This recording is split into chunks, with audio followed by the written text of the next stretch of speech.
ఈరోజు ఆదోనిలో నేను ఎమ్మెల్యేగా మున్సిపల్ చైర్మన్ గారు, కమిషనర్ గారు, అలాగే వైస్ చైర్మన్ గారు, అలాగే మిగిలిన కౌన్సిలర్లు అందరూ కూడా ఇక్కడ బసాపురం సమ్మర్ స్టోరేజ్ ట్యాంక్ అంటే ఆదోనికి తాగునీటిని సప్లై చేసేటువంటి దాన్ని ప్రిజర్వ్ చేసుకునేటువంటి ట్యాంకు దీనికి గంగ పూజ చేయడానికి ఇక్కడికి వచ్చాం మేము.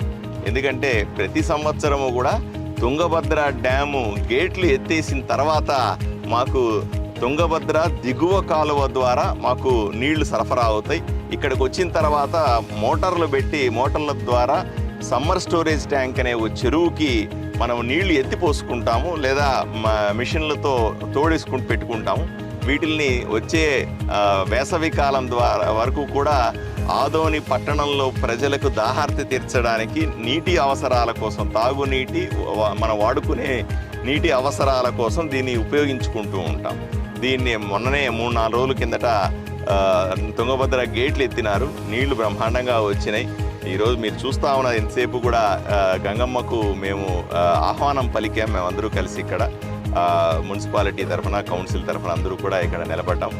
నీళ్లు కూడా చూసాం. నీళ్లు కొంచెం, నేను ఇంతకుముందు కూడా చెప్పాను, నీళ్లు కొంచెం పచ్చగా ఉన్నాయి. అంటే కొత్తగా వరదల్లో వచ్చిన నీళ్లు కదా, పైనుంచి వచ్చిన నీళ్ళు ఇవి కొంత కలర్ మారి ఉన్నాయి. ఆదోనిలో ఉన్న వాళ్ళందరికీ విజ్ఞప్తి చేస్తూ ఉన్నాను, దయచేసి ఎవరు కంగారు పడద్దండి. ఇప్పుడు కొత్తగా నీళ్లు తోడి వేస్తున్నాం కాబట్టి తుంగభద్ర నుంచి వస్తున్న నీళ్లు, మట్టిలో నుంచి వస్తున్న నీళ్లు మంచి నీళ్ళు ఇవి. ఆ రంగు చూసి ఎవరు భయపడద్దు.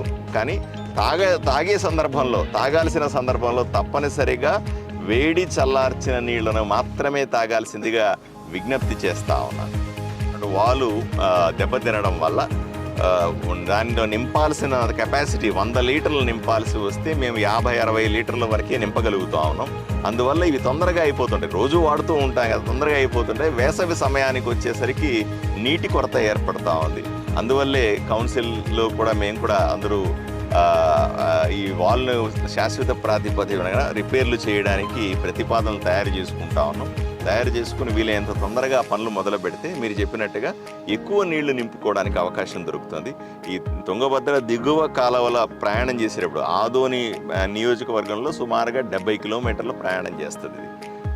మనకు ఆదోనికి వచ్చేసరికి తుంగభద్ర డ్యామ్ మొదలుపెట్టిన తర్వాత ఆదోనిలోకి ఎంటర్ అవ్వడానికి సుమారుగా 250 కిలోమీటర్లు ప్రయాణం చేసి తుంగభద్రమ్మ ఆదోనిలోకి ప్రవేశించింది. అందువల్ల మేమంతా కూడా ఆహ్వానం పలికినాం. తప్పనిసరిగా మీరు చెప్పింది 100% మనము ఆదోని నీటి అవసరాలకు, తాగునీటి అవసరాలకు తగినంత నీళ్ళని ఇక్కడ మనం స్టోర్ చేసుకోలేకుండా ఉన్నాం. దానికి శాశ్వత ప్రాతిపదికన మనము ప్రయత్నాలు చేయాల్సి ఉంది. ఇక ప్రయత్నాలు సఫలం కాలేదు. తొందరలో పని మొదలుపెట్టి సఫలం చేస్తామనే నమ్మకం మాకుంది.